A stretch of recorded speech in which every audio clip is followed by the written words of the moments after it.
Obesidad. Es uno de los temas también de los últimos años, ¿no? Debate. Es un tema que yo creo que va más allá incluso de la alimentación, ¿no? Va al tema médico, el tema social, gordofobia, tal. Sí. Toca hablar de esto también porque creo que tiene mucho que ver con las hormonas. Casi todo. Casi todo. Aquí la historia, y lo primero que te quiero preguntar es esto, a ver, este círculo vicioso ¿dónde empieza? Es decir, tú tienes una mala regulación hormonal que te engorda, o tú te engordas y provocas una mala regulación hormonal. ¿Dónde suele estar el inicio del caos? Buah, esta pregunta puede ser de las más buenas. O sea, esta es muy buena pregunta, Jordi, y la respuesta es no lo sabemos. Vale. En determinadas personas parece que una alteración de las hormonas primarias, es decir, por ejemplo, una alteración en el cortisol, en la insulina o en las hormonas tiroideas, llevan a que tiendas a metabolizar peor la comida, aprovecharla más, es decir, absorberla más y consumirla menos, y esto te deja un balance neto de extra de calorías que se almacenan como grasa. Es decir, igual tu cuerpo de manera normal para moverse del punto A al punto B consume 10 calorías,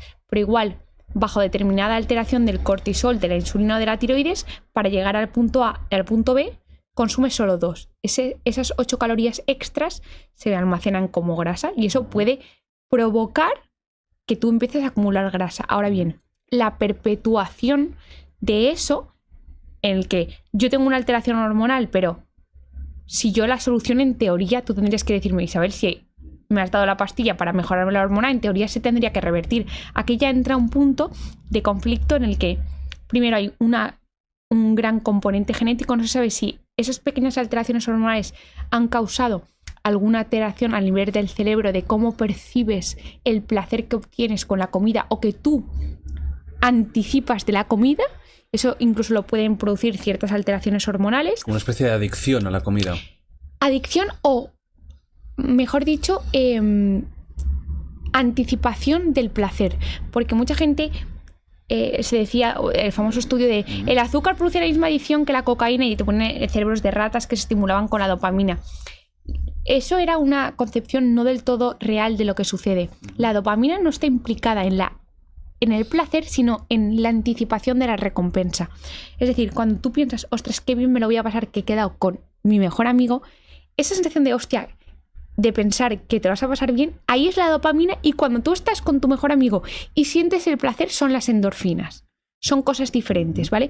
Entonces, también se cree que ciertas hormonas y ciertas alteraciones hormonales producen alteraciones en esa dopamina, en esa sensación de me voy a tomar este donut y voy a tener un placer increíble. Entonces, esa búsqueda de placer, esa búsqueda producida por la dopamina también te lleva a comer más. Entonces, perpetúas el ciclo a pesar de haber mejorado las hormonas. Y luego también hay mucho componente, como tú bien has dicho, al revés. Es decir, yo por X y Z me he dejado más, he prestado menos atención, me he movido menos, he comido peor, gano exceso de grasa. El exceso de grasa crea un ambiente inflamatorio, la inflamación daña los diferentes órganos que producen, o mejor dicho, glándulas que producen hormonas. ¿Por qué? Tú, un exceso de grasas llega a tu páncreas, ocupa el páncreas ocupado por grasa no produce suficiente insulina. No produce suficiente insulina, no metes la glucosa dentro de las células. No metes la glucosa dentro de las células, se queda en la sangre, te produce diabetes. Además, los músculos no metabolizan bien, pierdes masa muscular. Además, la grasa no capta bien la glucosa, empieza a producir alteraciones. Entonces, efecto dominó. Exacto. Entonces, es tanto causa como está tanto por las hormonas que pueden producirte obesidad, o que la obesidad en sí misma afecta a las hormonas. Y luego está también los genes, que se sabe que hay un montón, ya no solo de que obesidades genéticas, es decir, hay gente, niños que nacen, pero esos son menos de un 1%, Jordi, que la gente dice, no, es que hay obesidades genéticas. Eso es un 1%. Son niños que con 5 años ves que tienen que cerrarles la comida con llave por la necesidad imperiosa de comer. Eso es muy raro. Luego hay otra cosa que se llama herencia poligénica, es decir, que hay gente que no sabe por qué, que tiene unos genes que les predisponen a ser más susceptibles a paliar la ansiedad con la comida, o personas que tienen ciertos genes que impiden que sus señales de saciedad les lleguen con X comida y necesitan X más Y. Eso también influye, pero no es la causa. Tú no tienes un exceso de grasa solo por tus genes. Los genes importan, sí, pero importa mucho más cómo modulas esos genes por la hormona y por el ambiente. Uh-huh. Tú que ves, entiendo que verás muchos casos, ¿no? De personas que te vienen con obesidad y en muchos casos ya en un estado de decir, tengo que cambiar mi vida, ¿no? Porque quiero ser más feliz y quiero vivir mejor. Viendo desde tu experiencia, ¿crees que hoy en día se dan más casos en el primer mundo por vagancia, por mal estilo de vida, por no hacer deporte, por comer fatal, lo que decíamos antes, ¿no? Procesados, etcétera, que por un tema de algún problema médico? ¿O crees al revés, que hay más problemas médicos no diagnosticados que acaban provocando que gente que no lo tendría acaban siendo obesos? Desde tu punto de vista, ¿cuál sería...? Yo la sensación que tengo es que nuestra forma de vida no nos ayuda y que creo que también estamos en un punto donde es verdad que hay mucha exposición en redes de voy al gimnasio, pero la gente no es la mayoría de gente lo que estoy viendo es mucho sedentarismo. Entonces yo creo que ahí hay un núcleo importante, ¿no? Sí, yo creo. ¿Cómo lo ves tú? Exactamente, yo creo que hay más que mala alimentación, como tú bien dices, mucho sedentarismo. Mucho, ¿verdad? Muchísimo. Creo que la gente tendemos solo a enfocarnos en la alimentación y creo que si tuviera que elegir entre, fíjate,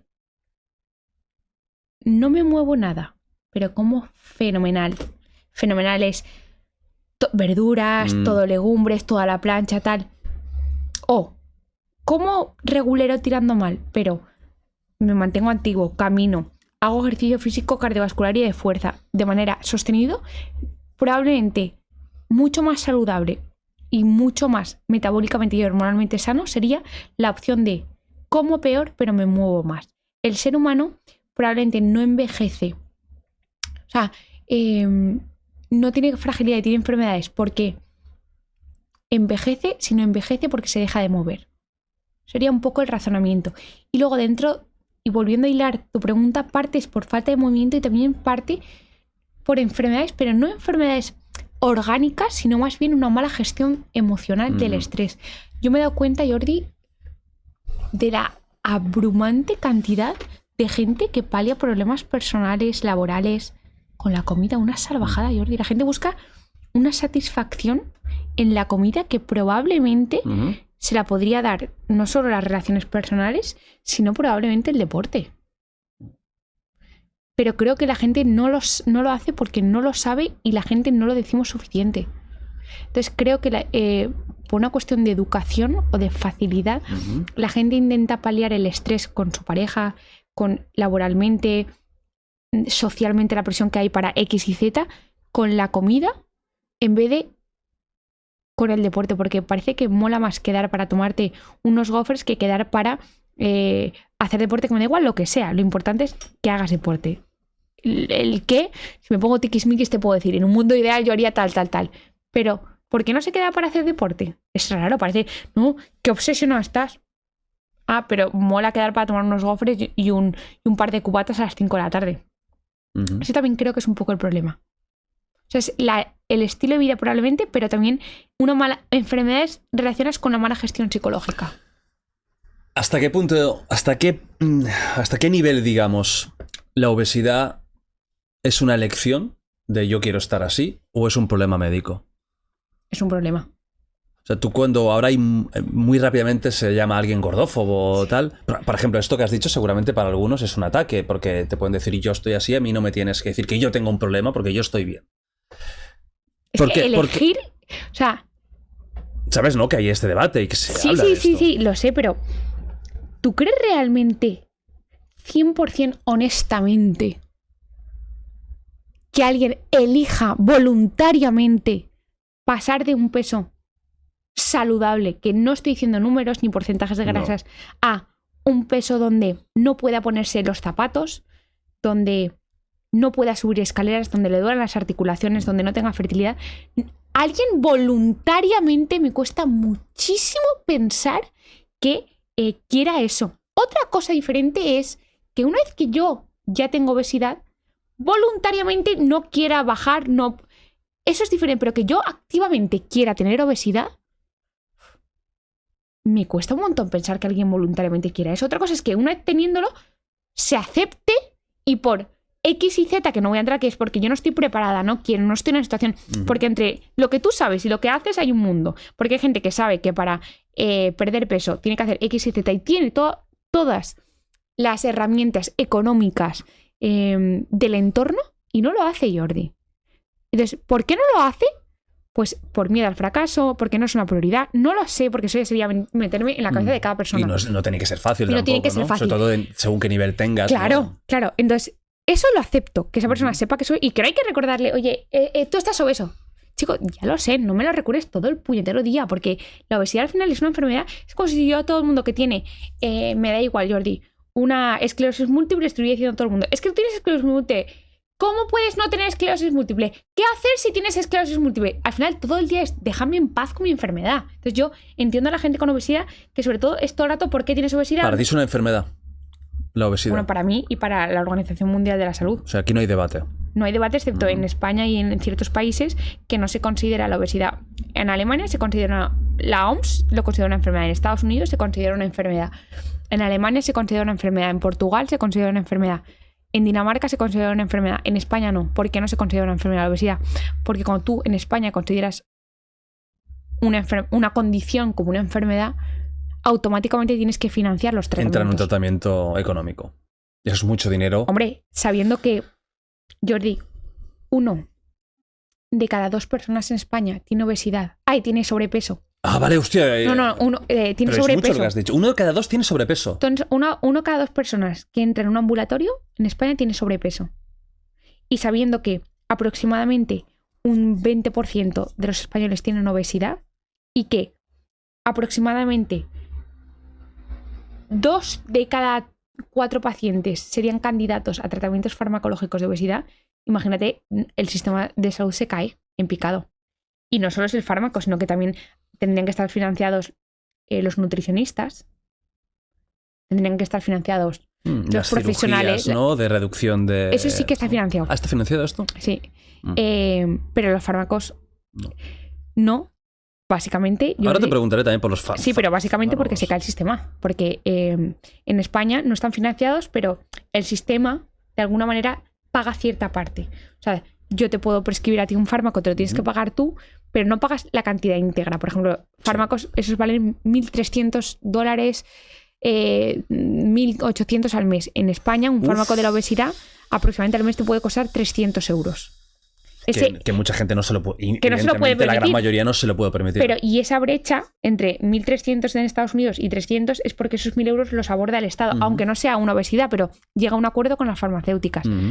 Si todo eso lo abordara, imagínate, 300 euros, es que se cae el sistema. O sea, no se puede. Entonces, en España, la obesidad no se considera una enfermedad porque eso implicaría pagar los tratamientos y no hay dinero a día de hoy. Pero es una enfermedad. Pero es una enfermedad. Cuando tú entonces escuchas... Y hablo de obesidad, no hablo de tengo 4 kilos. Es que claro, eso, evidentemente. Luego está la gente, no todo el mundo es obeso. Para obesidad son un porcentaje de grasa tal que excede con creces los depósitos corporales para la grasa. Y pero tampoco es llegar a la obesidad mórbida, tampoco se tiene que llegar a ese nivel de esa no gente poder... que ves en los documentales. Eso ya es un extremo dentro de la propia obesidad. Sí, exacto. Más o menos, ¿a partir de cuánto se cuantifica que una persona es obesa? En cuanto a porcentaje de grasa, aproximadamente los hombres, te estoy diciendo de memoria, los hombres por encima de un 30% y las mujeres encima de un 30% y los hombres en torno a por encima de un 25% de grasa corporal. ¿Y en España hay estadísticas de más o menos la población general qué porcentaje podría haber de gente obesa? Sí, en población, los datos de 2020 son, si no recuerdo mal, un 18% de la población. ¿18%? ¿Y va en aumento? Sí, claro. O sea, esto es un 18 de 2020 que a lo mejor ahora es un 21. Sí, y esto se proyecta más. O sea, pero es que en Estados Unidos ya el 45% de la población es obesa. Bueno, ahí se hablaba de una epidemia de obesidad, ¿no? Se ha llegado a hablar. Es que en Estados Unidos un 45% es que casi 1 de cada 2 personas son obesas. Yo no te digo ni sobrepeso. Es que son obesas. Es decir, 1 de cada 2 personas estrictamente serían candidatas a fármacos.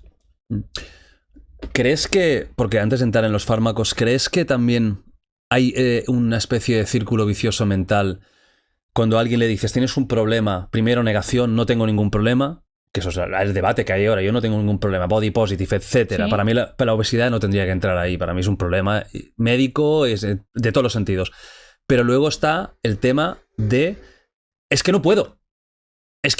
No puedo bajar de peso porque tengo tiroides, porque hay tanta gente con problemas médicos subyacentes que de verdad le impidan con una buena dieta y ejercicio la imposibilidad de bajar de peso, o es un poco la excusa del primer mundo actual que siempre tenemos que tirar balones fuera para no aceptar lo que no sabemos o podemos hacer. Yo te diría que probablemente hayan problemas metabólicos y hormonales que yo a día de hoy no te puedo diagnosticar con los métodos actuales. Es decir, yo te puedo descartar que tengas un problema de tiroides, que tengas un problema de diabetes, que tengas un problema del cortisol.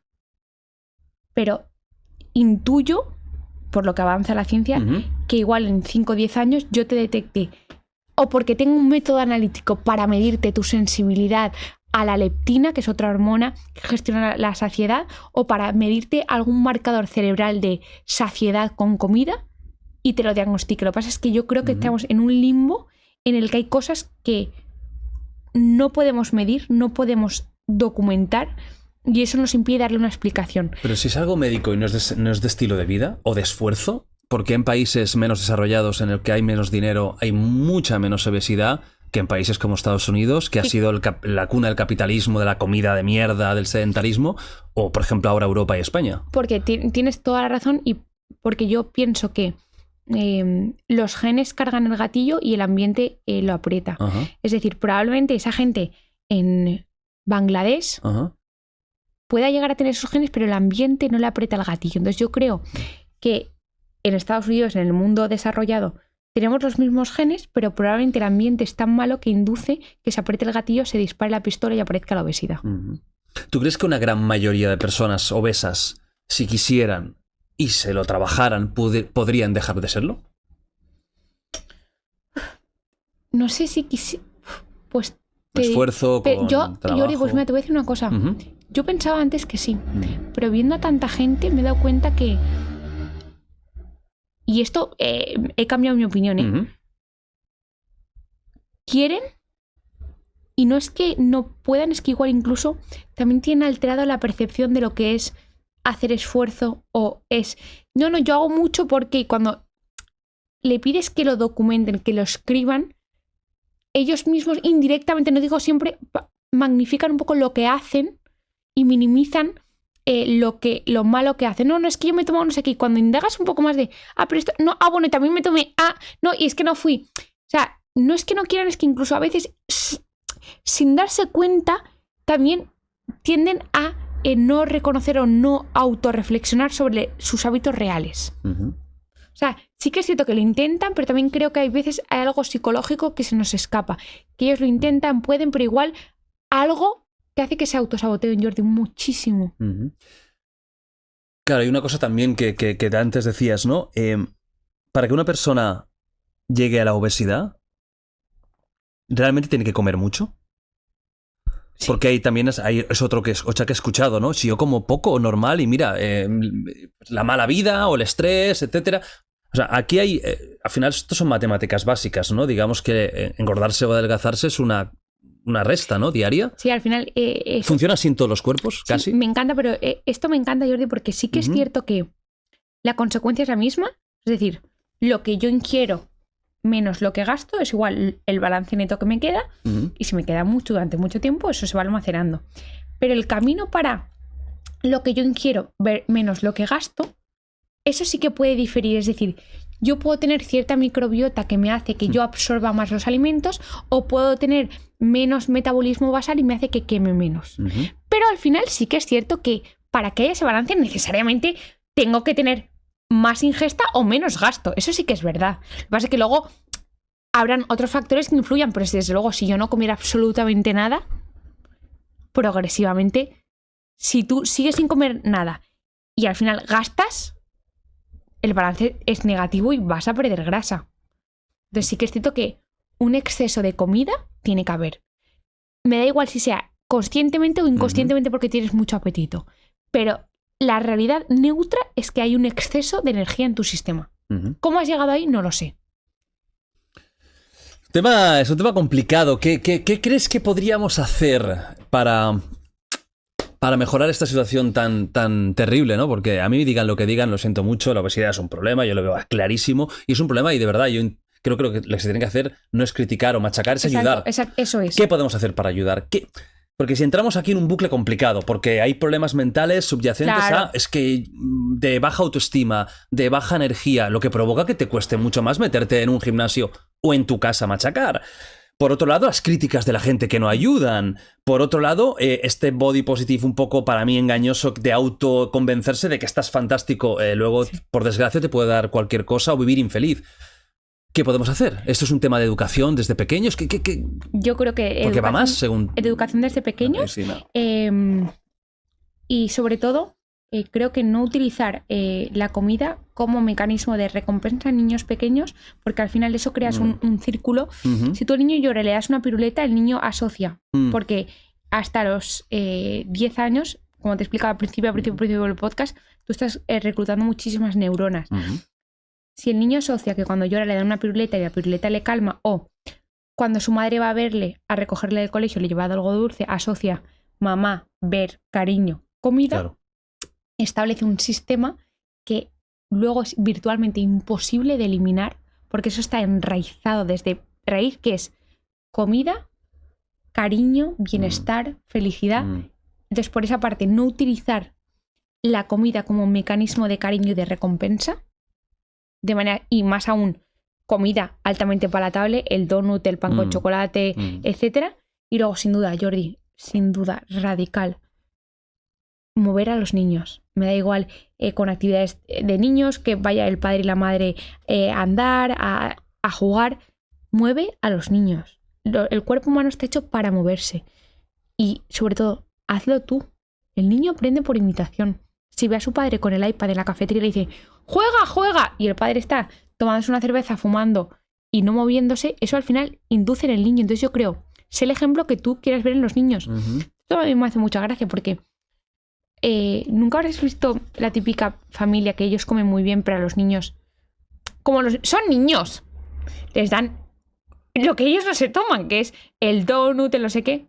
Precisamente porque son niños y son mucho más maleables, ahí es cuando incluso más estricto debe ser en el día a día. No estoy diciendo que se vayan a un cumpleaños y no tomen lo que quieran. Sí. Bueno, pues en esta generación comíamos así, ¿eh? Pero te movías mucho más. Yo me acuerdo un montón del bollicao. Merendar, bollicao, fosquitos, pan con nocilla. Uf, no me jodas, ¿eh? O sea, yo no veía a mi madre. Vamos a hacer la compra nutricional de tal. No, pero probablemente nos movíamos mucho más. Eso ya no lo sé. Porque no había tanta red. Bueno, yo no tenía móvil, no existía nada. Tú te ibas a patinaje los viernes. No, tú y yo somos de la época de lanzarnos señales de. con el Vic. Yo era de eso. Claro. Y yo me acuerdo de yo iba a judo, yo iba a patinaje, yo no sé qué. Ahora, de repente, es redes sociales e incluso, si no, tareas todo. Le apunto a matemáticas, le apunto a cálculo, le apunto a chino, no sé qué. Mucho sedentarismo. Muchísimo. Entonces, yo te diría que, Jordi, sin duda alguna, empezar a moverse y no utilizar la comida como mecanismo de recompensa a niños pequeños. Eso va muy bien para el futuro, pero tenemos que ser realistas. Pero hay que empezar a atajar por ahí, Jordi. La situación no es buena. No es buena. Y es lo que hay. Es lo que hay. Entonces, dentro de lo que hay, yo le diría a la gente que lo padece o que quiera prevenirlo, antes que la comida, insisto, otra vez más, el deporte. Soy muy pesada, pero prefiero que no te centres tanto en la comida y hagas deporte.